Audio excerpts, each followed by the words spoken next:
Hello, everyone, and welcome to the 61st episode of the Stephen King podcast. I'm your co-host, Lou Sitzma, and I'm here with my fellow co-host, Hans Lilia. Hey, Hans. Hello, hello. Lots of Stephen King news, eh? Yes, a lot of things happening today. Yes, our cup overflows, and we're going to be talking about all this stuff. If you look at the posting for this podcast, you're going to see that we've expanded our distribution of the podcast as well. Currently, we were only on the website and iTunes, but being an Android user, and I don't know why I didn't do this sooner, I've expanded the distribution so that you can now get it on your Android devices. There will be links in the show notes that you can see, and you can use things like Podcast Alley, apps like that, to listen to it while you're on the go. And if you're a streaming kind of person, you can use Stitcher as well. So we'll be adding all those things. And if there's any other sites or apps that you think we should be putting the podcast out to, please let us know.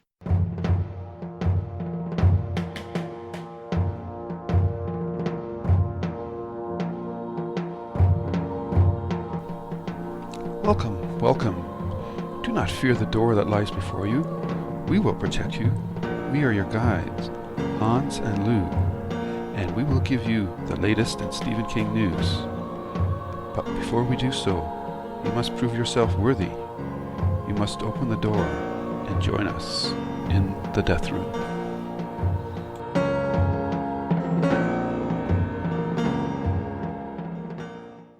Yes, and the first news is that we have a new Stephen King short story. And the interesting thing with this one is that it has actually been out online for, from what I could see, at least a couple of months without anyone noticing. How on earth is that possible in today's internet world? But anyhow, it's a new story called Cookie Jar, and you can read it online, so you don't have to buy the newspaper it's in something called VQR, and it's quite an interesting story. I liked it pretty much, and we aren't going to go into it now. We're going to give you the chance to read it, and we're going to talk about it in the next episode. So make sure you read it and send in some comments if you liked it or if you didn't. That's right. So we're giving you another podcast episode before your hand gets caught in the cookie jar, so you have time to read the story. And like Hans, I was totally surprised by that, and love it when surprises like this happen, because everything nowadays is so mapped out and promoted ahead of time. So it's cool when stuff like this happens, and it's great to see King can still surprise his fans in this way. So yeah, check it out. It's a nifty little story. Yep. All right, up next, The Mist is starting to film next month in probably the same neck of the woods as where Haven just vacated out in Nova Scotia. So this is a Spike TV series. It's actually said that they're going to use an empty Target store, which if you live in Canada, you know this was quite an amusing incident to see, because Target is an American chain, and they thought that because Walmart had great success, they would expand out into Canada as well, but they totally misread the market and overpriced everything, and they basically pulled out after a couple of months. So a big failure. But this left a lot of previous chain stores empty now, and the Mist TV series is going to be using one of those. So we can only assume that, or speculate that, they're going to recreate the events of the short story and that were captured so well in the Frank Darabont movie in this Target mall. And then I would assume maybe they're going to convert it into maybe some sort of movie studio for any further episodes that they film. So they were supposed to begin in July, and as we record this, it's now July 10th. So we can only assume that the filming has begun. It's going to be done over 6 months. And that's pretty well everything that we've got there. So yeah, it looks like the Mist series is ongoing, and I think it's is in production now. And I think they're aimed to do 10 episodes, if I remember correctly. Yeah, 10 episodes, and we know that Frances Conroy is going to star. We don't know exactly what part, or we don't know anything about the rest of the cast either. So no. But if they start filming this month, we should start hearing about who will play who in The Mist.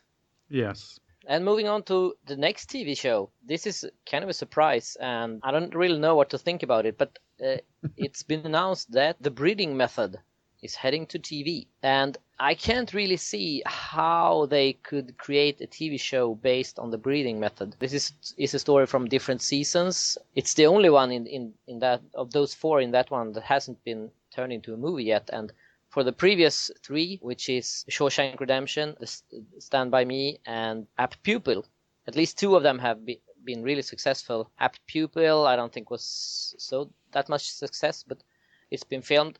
So now they want to do the breeding method, but I don't think this pulls off being a TV show. Maybe a short film like on Twilight Zone or something like that. But I don't know. What do you think? A TV show? Well, I think that they're probably going to be taking the same model as Haven did with the Colorado Kid and just using the story as a jumping off point. It mentions in the write-up that part of the series is going to cover the relationship between the doctor and the woman, and then the doctor who will follow the son who's been born after the mother's been decapitated. So I kind of get a Dead Zone vibe for this, because you have to think that somehow the boy has been affected by the strange circumstances of his birth. Whether he's going to have powers or something of that nature, I'm not sure. But I think this is going to be pretty loosely based on the short story. Well, it would have to be, because you can only have one or two of these kind of births with headless women walking around or being pregnant before the premise gets a little thin. So I think they're going to tie in the doctor-mother relationship with the doctor-son relationship and probably jump back and forth between those two time periods, and how maybe this mother's background, she might be like a witch or something like this. I don't know. I'm just throwing stuff out there, that she might be into the occult or something like that. And this is how her son is able to be born. Yeah. And of course, some of her powers transfer over to the boy. I might be totally off the ranch on this, but I think that they're trying to set up some sort of supernatural kid with powers and things like that. But it doesn't say that in the write-up, but you kind of have to think that the playing field that they would go into, but I'm not sure. No. Actually, I think it sounds pretty boring. It doesn't grab me. I mean, the relationship between the doctor and the woman. Well, what are you going to do? It really doesn't sound like my cup of tea. Well, that's what I'm trying. Yeah, that's what I'm guessing at, is they're really going to expand on her background and make her into a much more than just what we would consider like a typical pregnancy. Her background is going to probably have a lot of impact on the child's life going forward after he's born. Because otherwise, like you said, it's just going to be, okay, that's pretty weird, but so what? Yeah. So they have to attach some sort of mythology to it, and we'll have to see where they're going to go with it. So, yep. Alrighty. In the world of home video, it's very depressing to say this, but 40 years ago, Carrie came out with Sissy Spacek, and we're looking at a collector's edition from Scream Factory with Carrie walking down the highway with a car coming up behind her. I think it's an excellent cover. What do you think of that cover, Hans? Yeah, I think it's great. Kind of scary.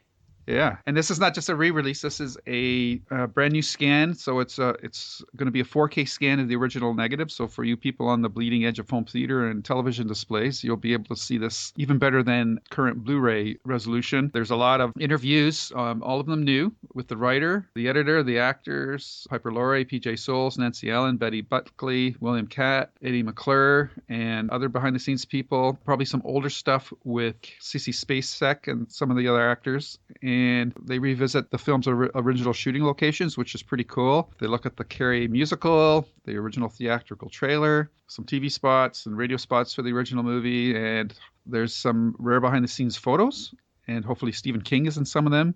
It does say that Stephen King is in a feature right here, Stephen King and the Evolution of Carrie Text Gallery. So unfortunately, I don't think he's going to be participating, and I think they're just going to be snippets of print interviews and things that he did. Yeah. And there are some extras depending if you pre-order. There's a standard offer, and if you do the deluxe offer, which is limited to 2,000 orders, you'll get a an 18 by 24 poster, which I think is the one that's probably on the cover of the Blu-ray, additional slipcovers, a second poster, and you can find out all this information over at Shout Factory. They've done a lot of re-releases of old horror movies, and they do generally an excellent job. So I really like some of the artwork that they've got there. There's 2 posters I'm seeing, one with a car that we mentioned on the high school burning behind them, and there's another one from inside the gymnasium with Sissy Spacek in her Carrie mode. So yeah, it looks like a nice set, and it would be great to compare it again to the recent remake, because while the film is dated in some aspects, I just think that Brian De Palma, especially once Carrie goes rogue in the gymnasium, I just think the way that he filmed those horror sequences just are really chilling even today. So yeah, and it's interesting to see if they have saved some behind the scenes clips and so from that time when they shoot the movie, because it's 40 years ago and no one thought about having DVDs coming out with a lot of extra material. So I imagine that it's not all movies that have this many years on it that has all these features saved, so or even made from the beginning. So it's interesting when they actually do that, and you can go back and see how they actually did the movie. Right. Even though it's interesting when they talk to the actors or actresses today and they remember how it was 40 years ago, but it's fun to see the actual filming from how they did it. Yep. So that would be fun. Okay, moving on. This is what I think actually a very cute and great promotion stunt from King's Korean publisher. I don't know exactly how many of our listeners who can actually be part of this one, because I don't know how many Korean fans we have listening. But what the publisher did was, I think that most of you probably have seen Charlie and the Chocolate Factory, and in there they have this competition where Charlie has put, no, not Charlie, I don't remember his name, but the guy with the Chocolate Factory at least, put some golden tickets in the chocolate bars, and those who wind up with them can come and visit the Chocolate Factory. Yeah, Willy Wonka. Yeah, exactly. Thank you. Here they have done something like that. They have actually put a ticket in some of the books, and when you buy the book, if you get a ticket, and I don't know exactly because I try to Google translate some of the Korean rules for how this works, but I think you get some kind of lottery ticket where you can either win some kind of cool T-shirt. One says "Shit don't mean shit," which is a quote from Jimmy Gold, who is a fictional character from the fictional author John Rothstein that we can read about in Finders Keepers. And the other T-shirt says "Wake up, genius," which is also a quote from the robberies that actually kill John Rothstein. But what I think is the coolest is that they have done a fake book that actually looks like The Runner by John Rothstein. That is actually a notebook, but it's done like a paperback of that book. Yeah, so I think that I like those kind of promotion stunts where you can see that they have given it some thoughts and come up with some interesting stuff. And I predict that John Rothstein notebook will be a collector's items, because I don't think there were many done of it. I think I read somewhere, if Google translated correctly, that there might only be about 50 of them done. Wow. So that could be cool. That is a golden ticket. Yeah, exactly. Yeah, that's very cool. Cool. Yeah, I think so too. I think we should. I would like to see more of these kind of publication stunts. Yeah, very cool. All right, way to go, Korea. So come on, the rest of the world. Let's see what you can do to match that for the next King book, which we know nothing about at this point, except for the one that he's doing with Owen. But yeah, maybe we should mention also that it's South Korea, not North Korea. Okay. Yeah. Just so everybody knows. Yeah. All right. Up next is the 6 Scary Stories. This was a competition that was run by Hodder and Stoughton in the UK, and they basically ran a contest where people could send in short story horror stories, and Stephen King would pick the 6 best ones, and they would end up winning a prize, and then it was decided to publish them in a book. And this book will be released by Cemetery Dance and Hodder and Stoughton in trade paperback and hardcover on October 31st. And King has written intros to the stories, but to be clear, these are new stories by new authors that were not written by King himself. So, but it's very cool, and I'm sure that these 6 authors, Elodie Harper, Emmanuel Saragosa, Paul Bassett Davies, Michael Button, Stuart Johnson, and Neil Hudson are all very, very excited and had their minds blown that their stories were picked by King to be included in this collection. I know I sure would be. And I think even established authors, probably well-known authors, would be excited to be in the collection picked by Stephen King. So this is Yeah. great for the 6 authors. So congratulations to them. And it will be interesting to be able to read these stories and to see what King says about them and why he picked them. So it'll give us an insight into Stephen King's mindset.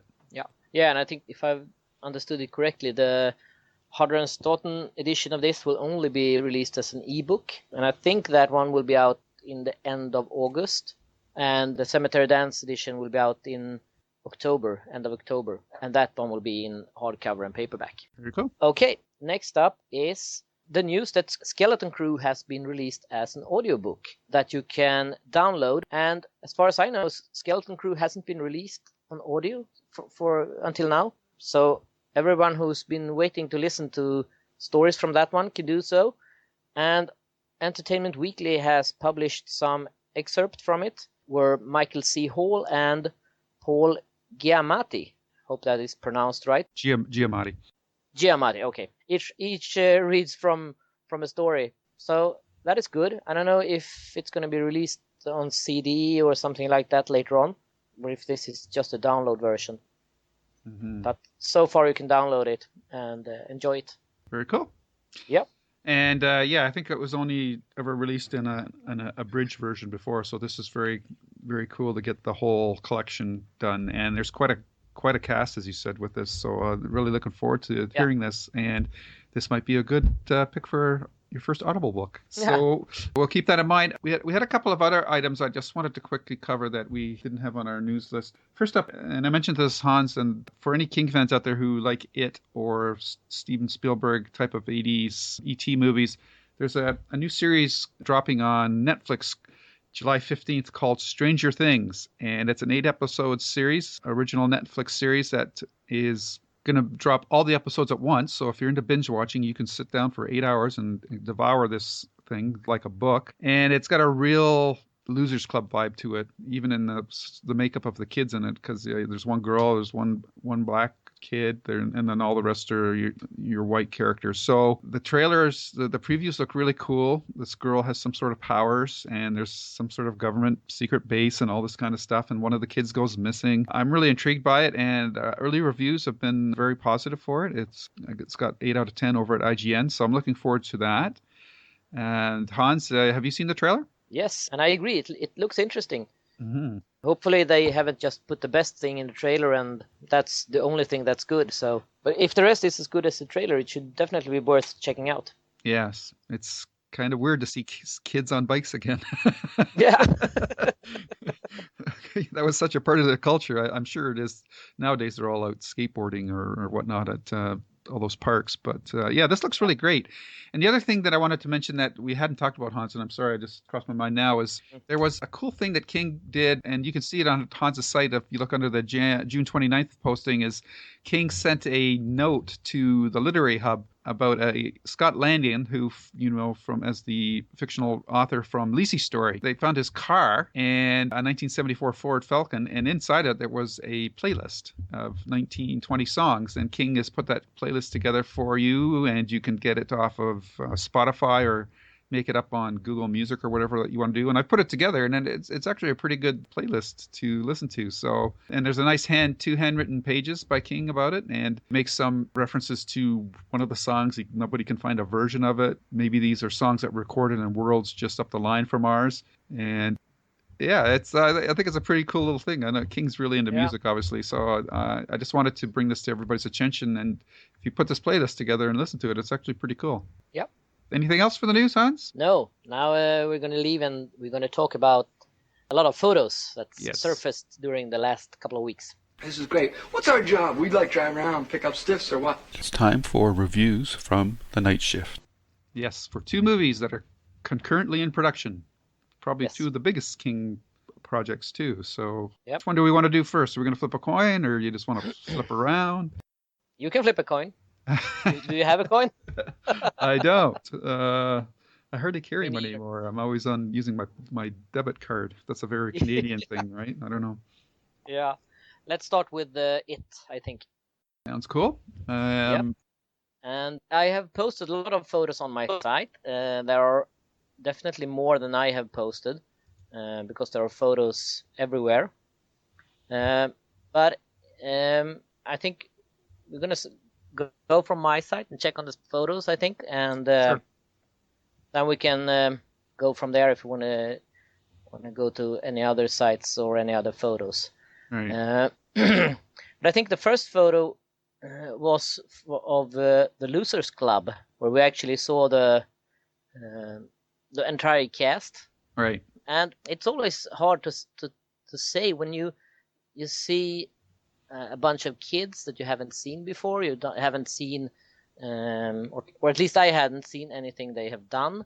So you go very much on the visual, how they look, and that is it's hard to judge if they will be good or not, just on their looks. Yeah. But I think as a group on that photo, they look cool. They look good. It's not something that makes me worried about the movie, that it wouldn't work or something like that. What are your thought about that? Yeah, that's the toughest thing about these kinds of projects, like you said, is because and I'm sure the closest thing I can think of is like Harry Potter fans. When I first started casting those characters, I don't know how the general fandom took to those pictures initially, but it looks like things turned out well. I think everybody was pretty happy with most of the casting, especially Daniel Radcliffe. He looked quite a bit like what was described in the book. But yeah, casting kids in a movie, especially like this one, which is really intense in parts, it's really hard to say. I mean, they look good, but I mean, can they act? Is a totally different story, right? So Yeah. We've heard things that some of the characters have had good performances or noticed performances in other certain series and whatnot, but I'm not going to run through all the kids. I just think in general, I think that they definitely fit the parts that have been cast for them. And one of the things that's interesting is that one of the kids that's cast in It is also, I believe, in the Stranger Things TV series. And I'm just trying to find out which actor that is. But yeah. That is interesting. Yes. So one thing that's also apparent when you check at the photo of them is that at least if this photo is when they are in part or in character, is that the time frame has been changed. Yes. And as late as I think it was yesterday, we got confirmation that the part when they are kids is going to take place in 1989. Right. Yep. So we're not in the 50s anymore. We're in the late 80s, and the grown-up parts will take place in our present time. Yeah. Yeah. So that I don't know what to think about that, really. I know there was some concern on the message boards about changing the time period. Personally, think that coming of age stories are timeless. So and when you're making movies, you have to target them to who's the biggest audience that's going to go see these movies, and it's going to be teenagers or 20-year-olds, roughly speaking, who were kids in the 80s. So that's why you update the time period. And yes, some of the things will change about the characters, and we've had this discussion before with other projects. But the core of the characters is the important thing, and the themes. And as long as I get those right, I'm fine with updating time periods. I mean, in some ways it makes it harder, obviously, with the internet and cell phones and all that kind of stuff. You have to account for that stuff. But in the 80s, that's not really an issue. So they don't really have to worry about that. So it's nicely sidesteps that problem. But it just makes it more relatable to a wider movie-going audience. And for better or worse, us older guys, we had our version with the TV series. So to think that they're going to make a version that takes place in the 50s and 80s, I guess you could do that. But I think updating a story like this really doesn't change that much. Yeah, and I think I was a teenager myself in the 80s, and I think that the 80s is one of those decades that you don't want to return to. And for me, the 50s has always been like this innocent time and stuff like that. So I think that while the kids part might suffer a little from being moved from the 50s to the 80s, I think that the grown-up part will benefit from being moved up to the present date instead of being caught in the 80s. So I think that will work out for the better anyway. So I really don't think that will be the thing that make or break this movie. Right. And I've tracked down the actor who's playing in both series, and his real name is Finn Wolfhard, and in it he's playing Richie Tozier. So if you can look at the pictures there, Hans's website, you'll see that actor, and then you could find out which character he's playing in Stranger Things. So yeah, he's the one behind the kid with the baseball cap looking up in the sky. Yeah, he's got the kind of pointed nose. Yeah, he's got the pointed nose. Yeah. So he's Canadian too. All right, go Canada. So I mean, I think the cast looks good, and then I had commented on your site that I thought that the girl that they had cast was almost too pretty, but then somebody reminded me that she was pretty, Beverly Marsh. So I think that I'm really impressed with the cast, and again, it's really hard to say how they're going to turn out, but we just hope that they get that special magic that happens sometimes on movie sets. But what we can really focus on is the actual stuff that they're setting up for the location shoots. Yeah, and moving on to the photos. Before we come to the location shoots, we haven't seen any photos of Pennywise yet. No.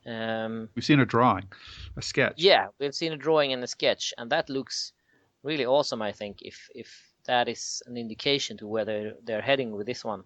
Mm-hmm. A little Ghost Rider-ish, but it's still kind of cool. Yeah. It's like it almost has flaming hair or something.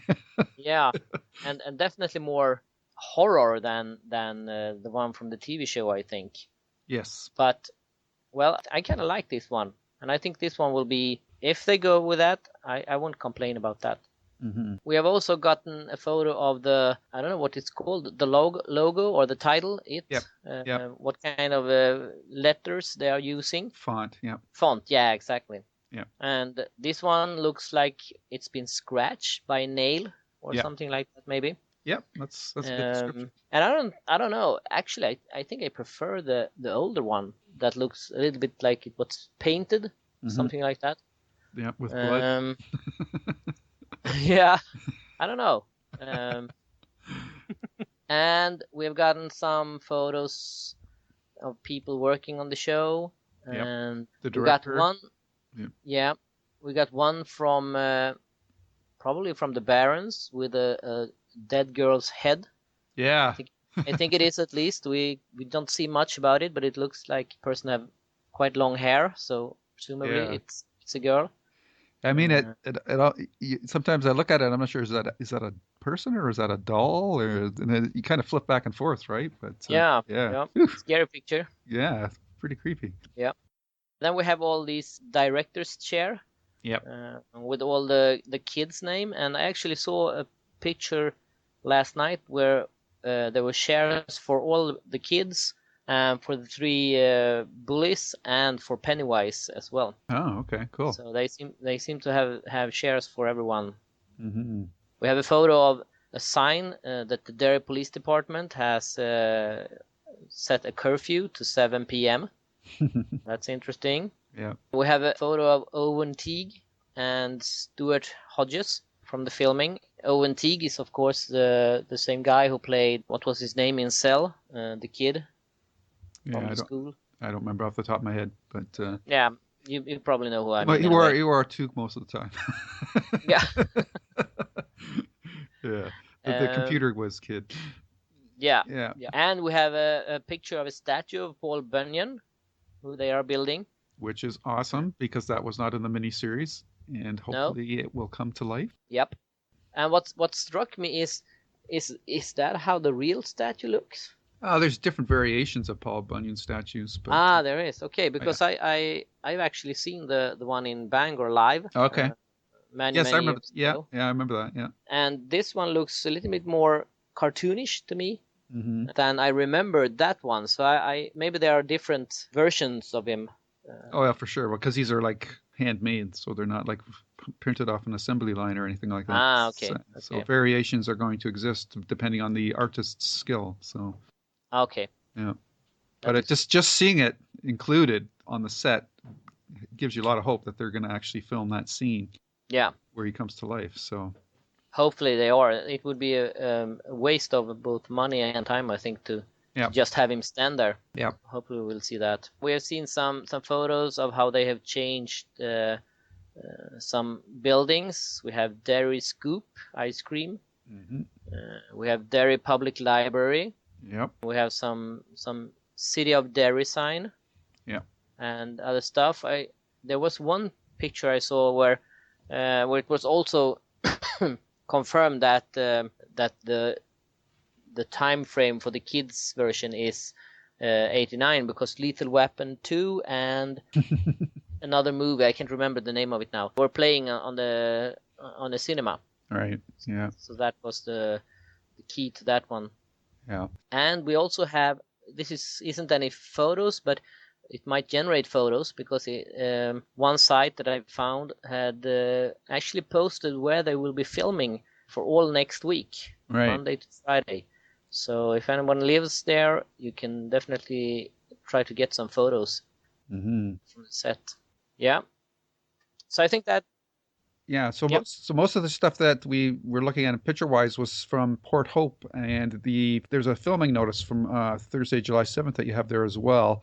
And interestingly enough, that was done in Oshawa, which is where they filmed Storm of the Century. So, and those location shots have already taken place, because that was on Friday, August 5th and Monday, August 8th. And don't know if anybody in Oshawa was able to snap some photos of that, but if you were, that's near my old stomping grounds. I grew up in Oshawa as a kid, and it's curious to me now to see, like, because Port Hope was not close to me, but it's not far away from where it was, maybe an hour and a half drive in Oshawa, to see that these areas stand in well for Bangor, Maine, really kind of gives me a new look back at my childhood hangout places, because these places are just like so familiar to me. Like the styles of buildings that they're showing in Port Hope is very much like Oshawa, Port Perry area where I grew up. So it's kind of cool that Bangor, Maine and where I grew up, they seem to share a lot of similarities in structures and landscape and things like that. Yeah. So cool. Maybe that's why those stories resonate with me so much. So strong. Might be. So yeah, overall impressions. What do you think of all these things, Hans? I think it looks very interesting. It gives you the feeling that they are trying to do it right. They are trying to. It seems like they have a lot of money to put into it, doing a solid movie. So I have high hopes for it. My only fear is that they only do the first movie now, and that for some reason that one won't go well with the audience, and by doing so we won't get the second movie and we won't get the entire story. Yeah. So that's the fear I have now but if they do it good and do it well, there's no reason to think we won't get the second movie. Yeah, I'm pretty sure, like, out of the two projects that are going on right now, I think this one has got the greater chance of success for a couple of reasons, because it's going to just be two movies. But lots of kids or 20-year-old, 30-year-olds today, they know who Pennywise is. Like, if there's anything that they've plucked out of the It mythology, it is Pennywise the clown. So just a couple of promos with half shots of Pennywise or whatnot, I think this is going to get on a lot of people's radar that this is coming back in this this new version of the story. So and again, as we said, it all comes down to how well the kid actors play their roles and how well they interact with each other. So that's the big unknown in this project. I mean, the pictures are showing us that it's going to look good, and things like seeing Paul Bunyan being built and for the sets is great, because that wasn't in the original as well. So got to be optimistic, and hope this turns out well. And now I'm looking forward to seeing Pennywise, as we said. Yeah. There is bound to be photos of him soon. I mean, they have filmed this one for at least a week now, and I mean, he's probably in a lot of it, so hopefully they will start shooting him soon. But he won't be in these are all the open space shots, right? All his stuff will be probably shot on set to a large degree, because he doesn't walk around Main Street and stuff like that. So no, that's true. I think that they will purposely keep him on closed sets as much as possible. I mean, anything's possible. Like now with these drones and that, like we saw overhead Star Wars shots of the Force Awakens and things like that. So Yeah. anything's possible, but I think they're going to play that and hold that as close to their vest as possible. And maybe the first glimpse will be in like the first teaser or the first trailer for the movie. So Yeah. we'll have Yeah, to and see. it would be really cool as well if they could manage to keep him a secret until the movie premieres, and you get the first look at him in the actual picture. Yeah, it'll be tough. Yeah, But, impossible, I think, but yeah. it would be a nice surprise when you watch it.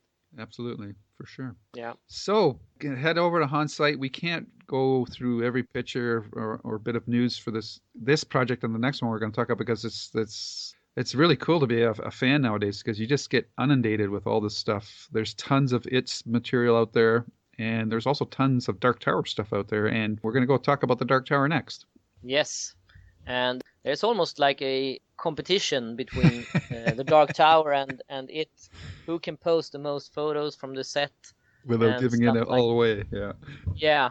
And I mean, Instagram, Twitter, Facebook, a lot of sources posting photos. A lot of stuff is on the same thing, like in different angles and stuff like that. But there are some really cool photos out there as well, as that reveals quite a lot for us. Yep. And the latest, we had seen Idris Elba as Roland before, some photos of him. We had seen a photo of the horn of Eld, which stirred up some feelings. Mm-hmm. And I think that it's pretty safe to say by now that the movie will be a sequel to the books and not an adaptation of the books. Yep. And this might be spoilers, so if you haven't read the books, I'm going to do that now, cover your ears for a little while. But the last book ends with Roland getting the horn and starting all over again. So by doing this movie as a sequel, they can pretty much do whatever they want and still have the right to do it, because they're not following the book. They are doing the next time around kind of thing. So even though same things probably will happen, they might happen in a different order, in a different way, and stuff like that. So I guess it's kind of convenient for the filmmakers, because they can do pretty much what they want. As a fan of the books, it's taken me a while to get over that idea. At first, I wasn't very fond of it. I have to admit to that.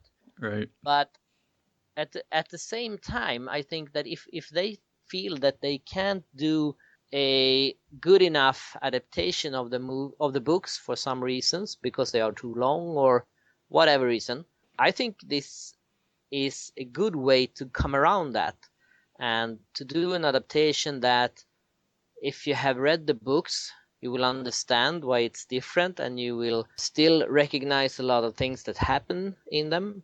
And if you haven't read the books, it won't matter, because you have nothing to compare with. So I think that's a clever way, and will probably have a better result than trying to adapt something that they won't be successful in. So I'm actually all for it now. Oh, wow. These things take time sometimes, right? Yeah, it takes time to adjust to them. I am actually listening to all the books now. I've decided to do that. So I have listened to the first book, and I'm now in the second book, where Roland has just drawn Udetta. And I still don't think Idris Elba is the right gunslinger. But other than that, I am very excited about the photos we have seen so far. Mm-hmm. So getting away from my ranting and back to the photos, it all started with some photos of some notes put up where they actually they said they were going to be filming the Dark Tower, and you can't park here. Right. And that of course drew a lot of people there who wanted to see what was going on. And the first photos we got was of Matthew McConaughey as the Man in Black. And what was your impression of him? I like it. It's not what I had pictured in my mind. And I think a lot of this, again, for these kind of for characters like this, still pictures don't give you the whole flavor of what the character is going to be like. It's like when we first saw pictures of Roland, people were complaining about certain aspects of his outfit and whatnot, but you have to see it in motion. You have to see how the actor moves with it. I do like the way that he's all dressed in black. They're sticking to that aspect of it, and his hair is all combed back in black, and he's got like longish fingernails. So there's some creepy aspects definitely to it. And I'm overall, if I had to say anything in general about him and the pictures that we've seen of Roland, is everything looks too clean. Like I would like to see some dust or dirt, or you know what I mean? Like it's other than because it just looks like they pulled everything out of the dry cleaners. So beyond that, I think it's just one of many looks that we're going to get for McConaughey as Randall Flagg in this series. So yeah, in general, it's not blowing me away, but it doesn't put me off either. So what do you think of it? Yeah, I agree. And it's so hard when you see these photos and you don't really know if is this a scene where he's acting, or is this a scene where he's on a lunch break going to get a hot dog? Because if all these photos were from actual filming, he would do a lot of walking, because he's walking in almost every photo. Yeah. So I'm guessing it's a mix, and maybe most of the photos are between shots as well. Yeah, some of them are for sure. Yeah, for some reason, one photo that really gave me a chill, and I don't really know why, but that's the one where you see him standing on the curb and there's a yellow cab behind him. Right. And he's looking at something. Yeah. That could be Jake, maybe. I don't know. Yeah. And that image, I think, was really good and really gave you the feeling that he was the dark man. Mm-hmm. So that image I like, and I like most of the image from him. Maybe, as you say, that he's a little bit too clean, but on the other side, I get the feeling when I read the book that he is a man that is really clean. He's not dirty. He's taking care of himself, and he's a wizard, so he can make his clothes look like they've just been clean if he wants to. So yeah, I think he will be really good in this part. Yeah, it'll be interesting to see because he has like a pendant or a necklace but you can't see exactly if it's a medallion or something. Yeah. It'll be very interesting to see if he ever pulls that out so that we see a good look at it. But it's kind of a timeless look. You almost get like a bit of a vampire vibe from it as well. And it looks olden days. I also like the picture the right below the one that you mentioned where he's standing with his hands behind his back looking at something. Yeah. That's a cool picture as well. So it's just interesting to see these characters in a modern day setting. And as you mentioned in your little mini rant there, that they have obviously, it's pretty sure, and we're going to see some pictures that I think will confirm that for us and talk about them in a minute, this is another iteration of the cycle. And if you go to Ain't It Cool News back on March 2nd of 2016, Quint did a breakdown of the Akiva Goldsmith, Jeff Pinkner draft of The Dark Tower, The Gunslinger, which we still haven't confirmed whether or not the full first movie is going to be called The Gunslinger. I hope they do keep that. But it does really seem like a lot of the elements that we're seeing in these pictures are confirmed by his breakdown of the script. And he doesn't fully go into full spoiler territory, but there is a definite shift in how the story's told. And I'm going to ask you this question now, Hans, because we've all seen all these pictures. Do you think Eddie and Susanna are in this movie? I'm going to have to say no to that. I agree. I don't think they're going to be in it either. And according to Quint's breakdown, that they are not in this movie at all. So they're hinted at through some tarot cards, but I don't think they're going to be in this movie. And I think the movie is going to end with Roland on the beach doing the drawing of the three. Now, what I can't wrap my head around is because we see Jake in some of these pictures. Yeah. Is how does he, because he dies in the first book and then comes back in the drawing of the three. Are we going to miss that piece? Because that's one of my favorite bits, is that, and because we see the pictures of the house too, right? So I'm still trying to wrap my head exactly where in the story they're starting. And according to Quint, the movie's broken down 60% of the movie's in New York City and 40% of it's in Midworld. So I'm not really sure how they're handling this iteration of the cycle, but I'm definitely intrigued. I think we were all waiting for the Eddie Susanna casting notice, but we haven't gotten that yet, and I believe that's because they haven't been cast yet, and I don't think they're going to be cast till the next movie, which will be called The Drawing of the Three, I'm pretty sure. So these pictures are confirming that earlier draft of the script that was drawn up is being used, or portions of it are still being used to a large degree. So And there's parts of it that Quint really didn't like, and I hope that they drop some of the parts because they basically just do a tell to the audience about what the Dark Tower is through psychiatrist sessions with Jake, and I think that would be pretty lame. I think you want to keep that and let it slowly be revealed over the course of the first couple of movies. I don't think you have to give it away right away because it's not something you just want to do as an info dump. So yeah, I guess we should move on to some of the other pictures. But if people really want to dive into this, they can check out that article on Ain't It Cool News. And what's the next set of pictures that you want to look at, Hans? Or did you have something more to say about McConaughey? No, I think we can move on. One thing that I was thinking about when you mentioned it is that we know that, I don't remember his name now, but the actor who plays Jake was also in South Africa for the filming there. Mm-hmm. And I don't know exactly what they shot there, but that could have been part from when Roland and Jake meets in the first book. Mm-hmm. I don't know if maybe that part was filmed there. Right. Anyhow, the next the next photos is of Roland, and we now get to see a lot more of his clothes and also the first photo of his gun. At this photo, it's still in its holster, so we only see the butt part of it. But what do you think about his clothes? I think he looks freaking awesome. I think that he looks really badass. I'm a little conflicted about some of the buckles because they look too modern, like they're all metal, and I'm surprised that they went with that look. But I really like his duster. And in the next set of pictures, I'm not going to spoil here, but there's a strap around his thing, so you're not really sure what's behind him. And we get to see in the next set of pictures that we'll talk about a set. But just seeing him, like especially the middle picture, he's got that look on his face, like he's following somebody. And it's hilarious to see him walking down the street dressed like that, and people around him are not reacting. That's what throws me off when you see these pictures. Maybe they are, but it's because they're out of the main camera focus. But I just still think, like, even in New York City, if you saw somebody walking down the street dressed like that, you're gonna kind of, especially because he's wearing open weapons, right? Like, yeah. So it's funny, but the dude looks badass. I'm not going to make, I haven't made any bones about it. I think he's a fantastic actor, and I think he's going to kill this part. I think out of everything, I love his duster because it's not dark black, but it's kind of I don't know what it is. It's black, but it's more of a grayish material. It almost looks like a reptile skin or something, but yeah, I think I think he looks great. Well, I think that he looks cool. I'll start with saying that, but he really doesn't look like a cowboy. I mean, I see Roland more like a cowboy type.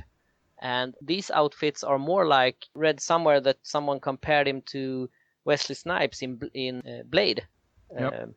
Yeah, I can see that. I think that when I picture Roland, I picture him more like a cowboy and he more dirty clothes and maybe maybe holes in the pants and stuff like that. And not a lot of it looks like he has a shirt and then he has a vest and then he has this coat, and I think it's like they have made him like a modern cowboy kind of thing. So I must confess that I'm not entirely happy with his outfit. Okay. He looks cool, I give him that, but he's not looking like I would like him to look. I see him more like a cowboy, more ruggish.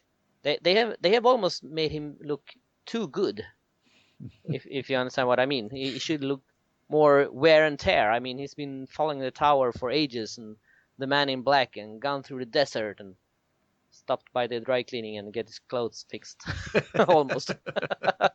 So I think that they should have made him a little bit more rugged and stuff. Well, like that. it could be a story element that his original clothes he had to dump them and go for newer stuff, and this is the best that he could do. Like, again, the details are totally up for grabs here. So, but overall, I agree with you that it looks a little too modern, but and just in general, like I think the duster really sells the whole thing, and the glimpses that we get of his gun belt in these pictures, like the bottom one there, where you can see how big that friggin' gun is. Yeah. And the bullets look like handmade bullets, so it looks really cool. Yeah, there's definitely details done here. So it's not just something thrown together. Yeah. No matter if you like the look of it or not, it's not done like in a rush. Well thought of, I think.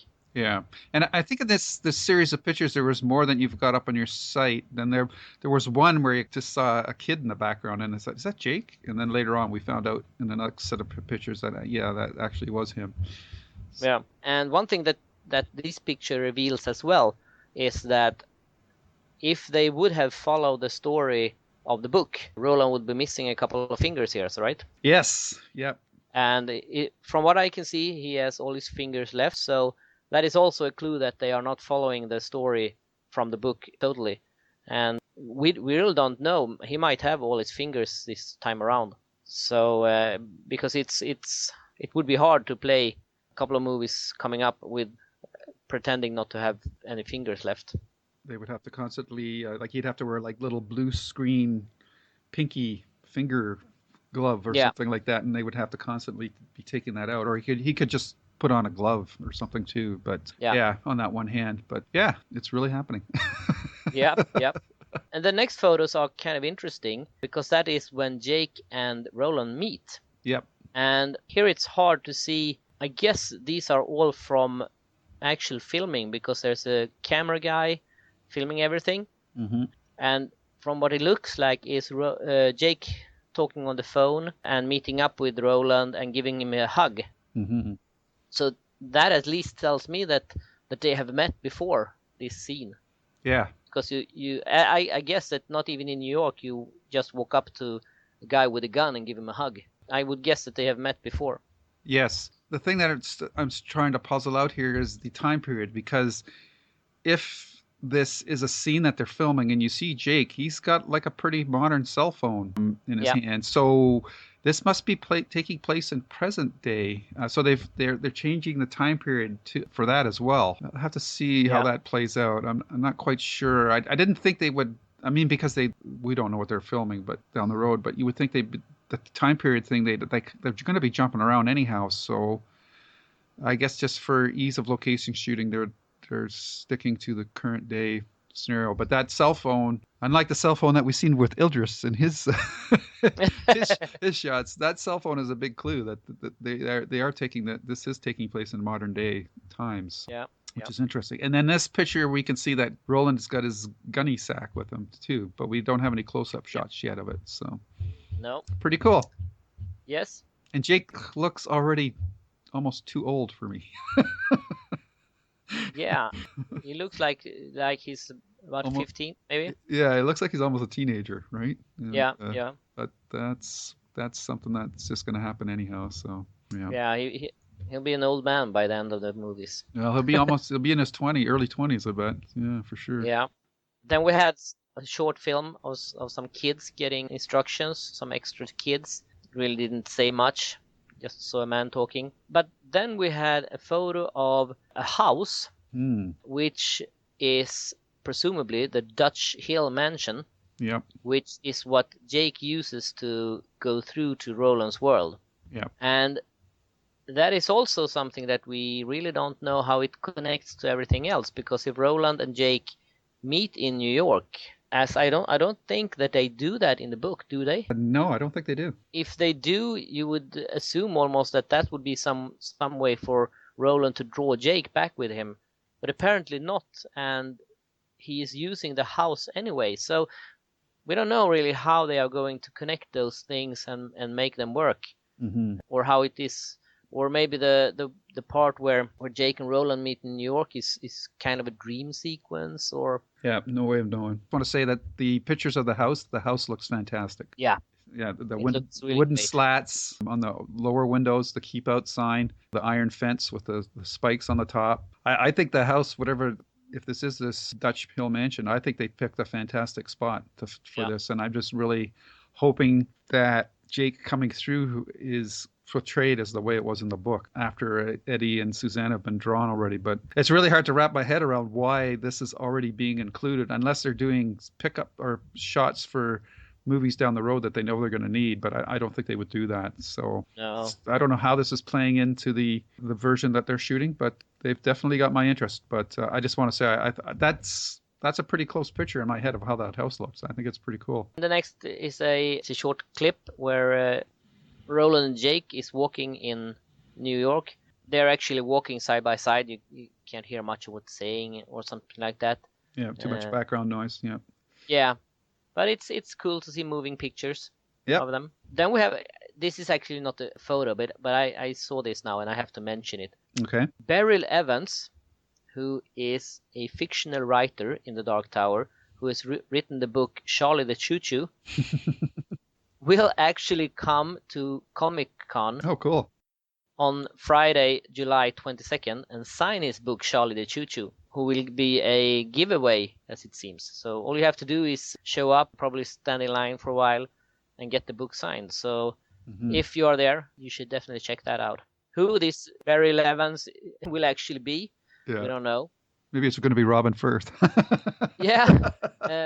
We do know, though, that later in the book, or the book series in Wolves of the Kala, when Eddie and Jake go back to New York, her name has been changed to Claudia E. Ines Bachmann.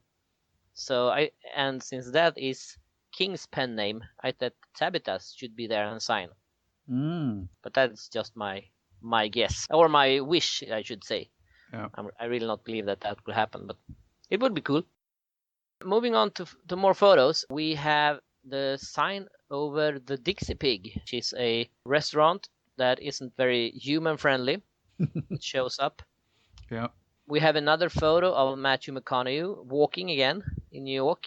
Yeah. And once again, we don't know if this is a movie shot or if he's just walking on his way to work. I would guess that the people who he meets and goes after him here would be a little bit more excited if they weren't extra in the movies. Yeah, but he doesn't look recognizable as himself there, so. No, that's true. That's true. Yeah. So we don't really know what that means. Because it's interesting because he doesn't have his coat on in that one. Yeah, exactly. And then we have the picture I think you were mentioning earlier. Yep. And that is a close-up of Roland's bag, in which we can see the horn of Eld. Yes. As well as more bullets for his guns. Lots of bullets. Yeah.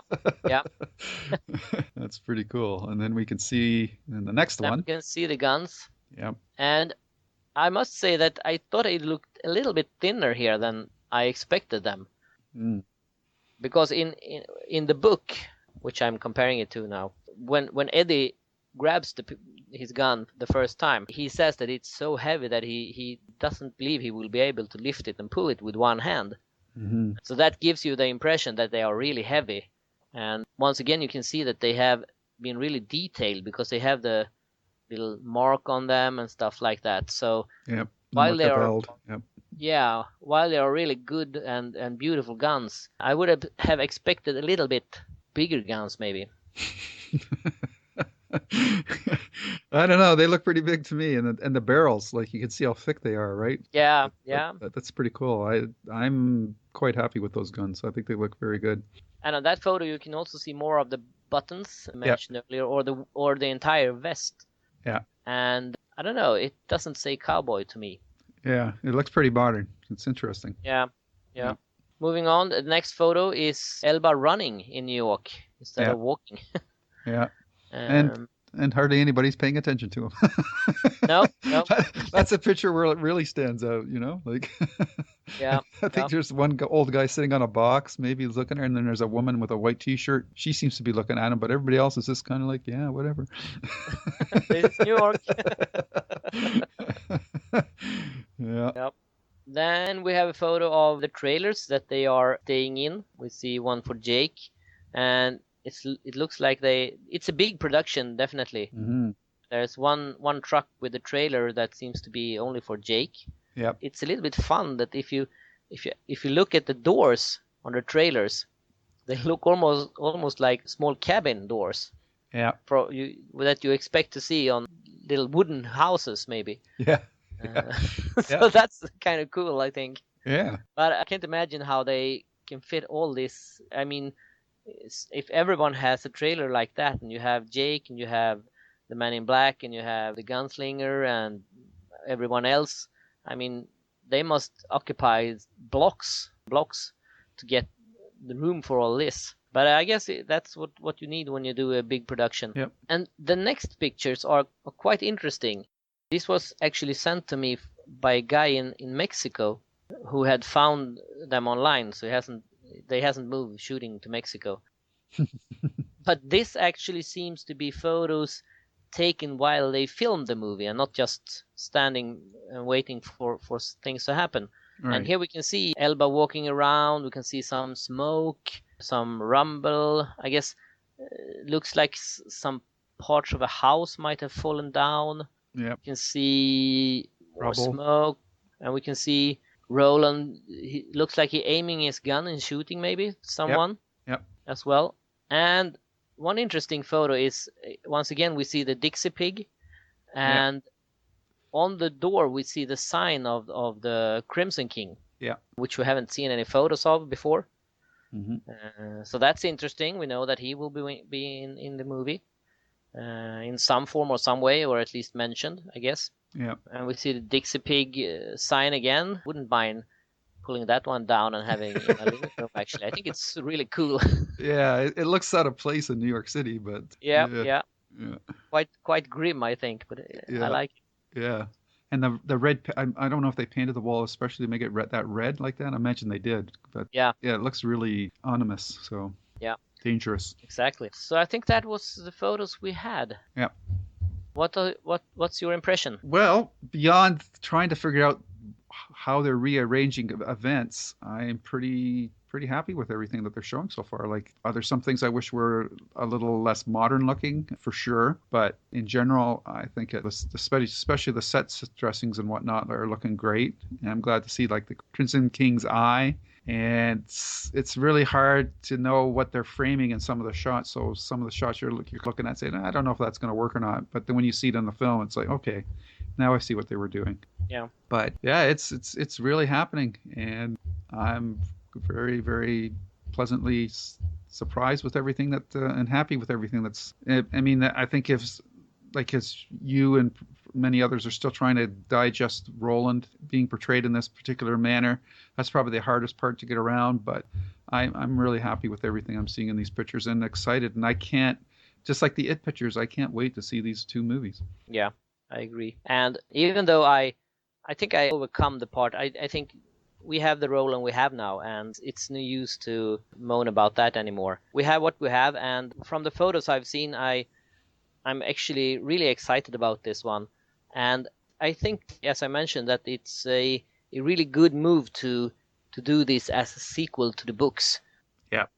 Because then you can make the changes that you as a filmmaker feel is needed. Mm-hmm.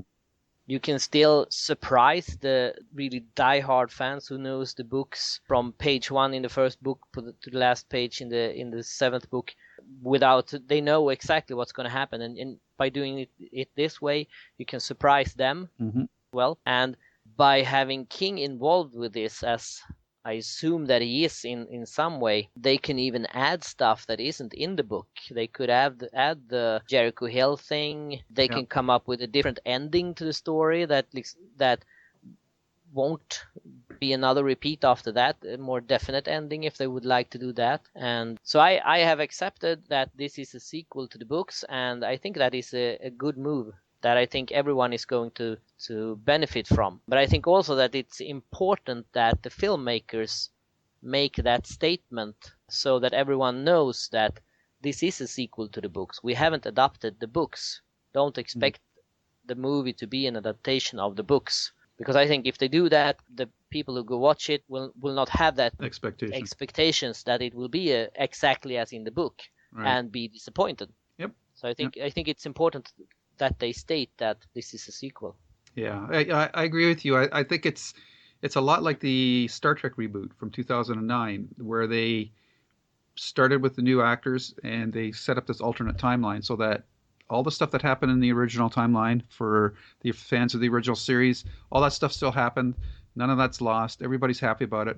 But now they can do these new adventures and cherry pick the things that they want to revisit from the original timeline, but then also look at opportunities for, like you just said, like Jericho Hill, for things that we haven't seen yet. And I really like that approach. I mean, even Lord of the Rings, which is pretty close to the books, even though it dropped parts. You know, the parts that are dropped are the parts that people complain about the most. With this, if you can do it's almost like a highlight reel of the best parts of the book, and because it's just not going to be possible to include everything in an 8-book series, on 7, if you don't want to count the Wind Through the Keyhole. And I think that this is the best approach, and it also allows them to get around certain restrictions that the book would place if they followed the book series, because we've talked about this before.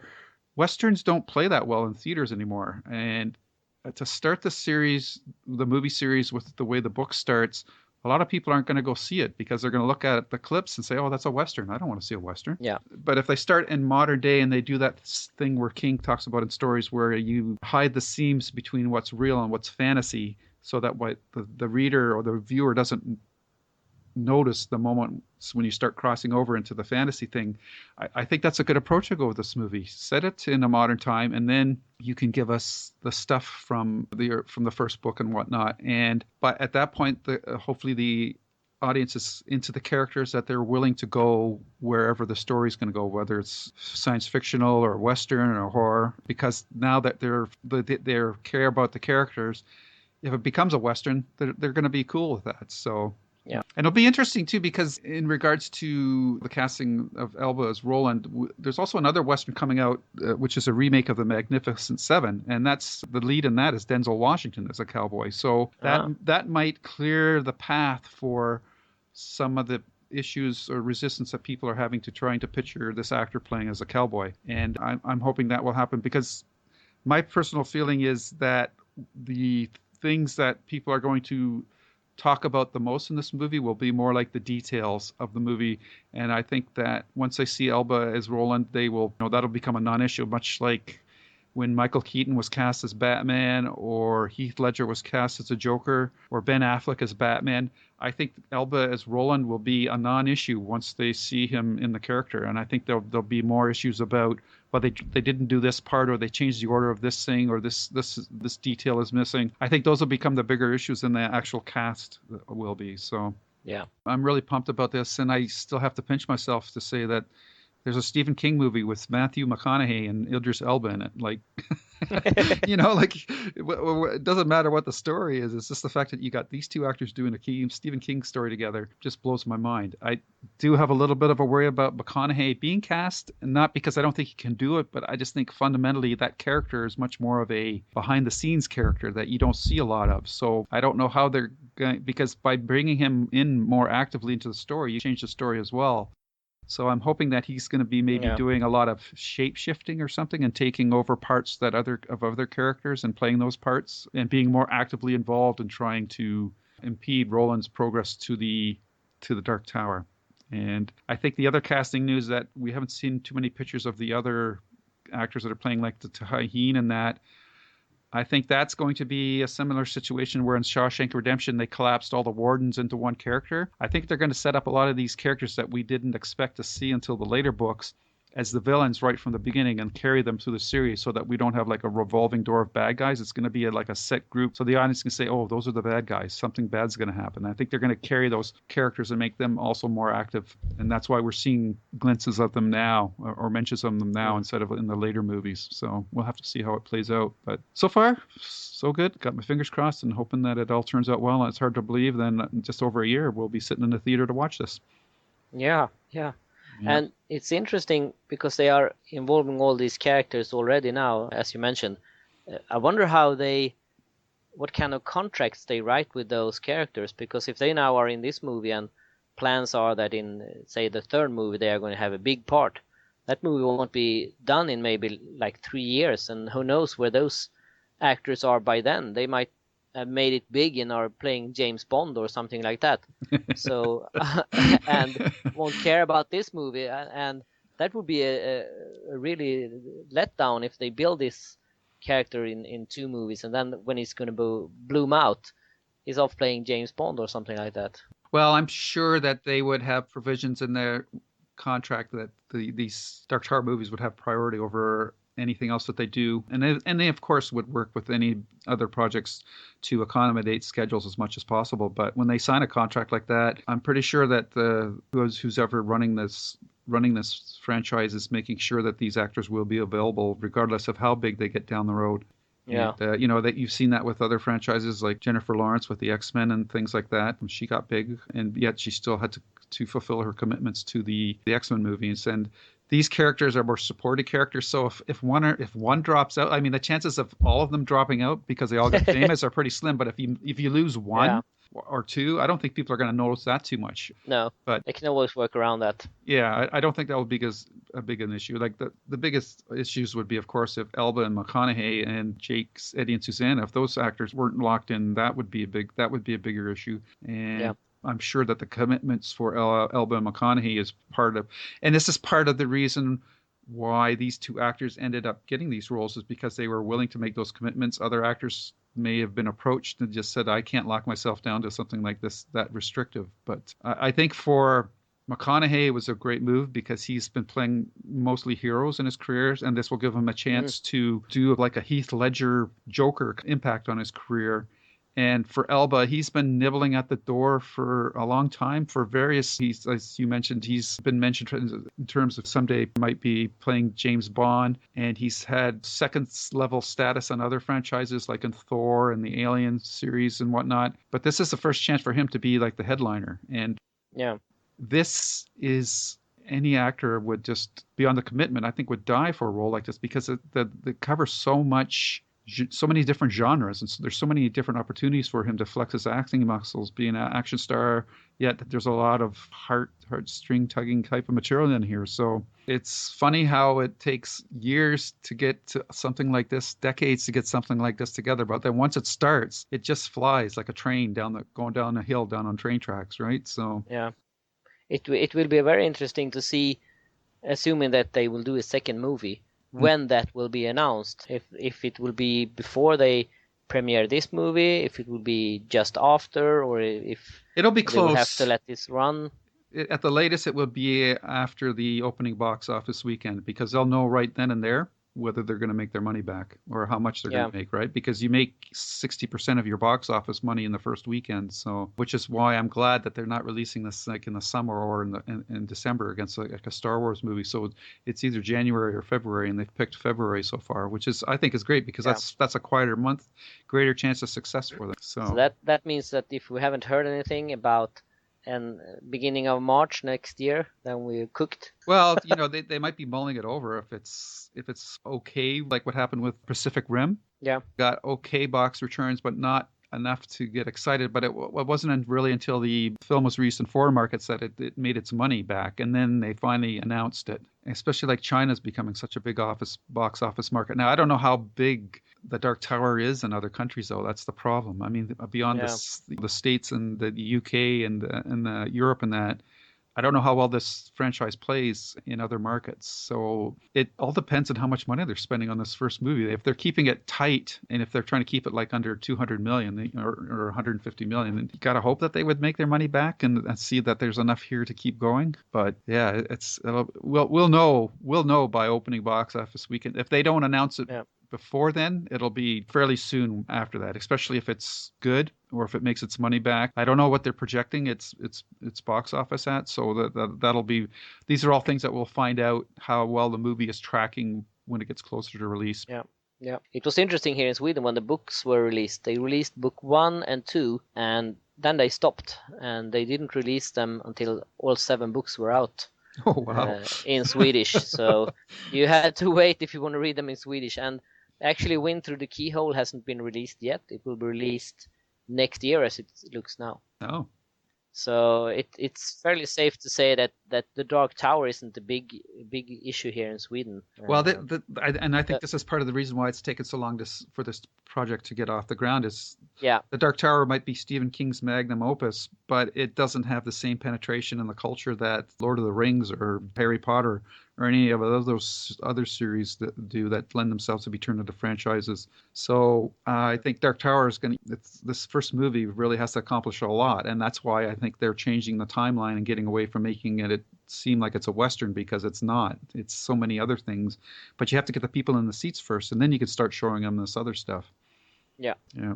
Okay, well, Yep. that's a lot of talk of pictures. So Yes. hopefully you were able to follow along, and love to hear feedback from the listeners about what you think of all these pictures and your general thoughts on how you see how the It and Dark Tower movies are coming along. And I mentioned this to Hans before we started. Since they're both filming in the roughly the same geographical area right now, I mean, Ontario is right above New York City. It would be awesome if these two film companies could have get together and maybe do a crossover scene or two between the two franchises. That would be awesome. And if anybody's listening out there that is involved with these movies, feel free to pass that along to the powers that be.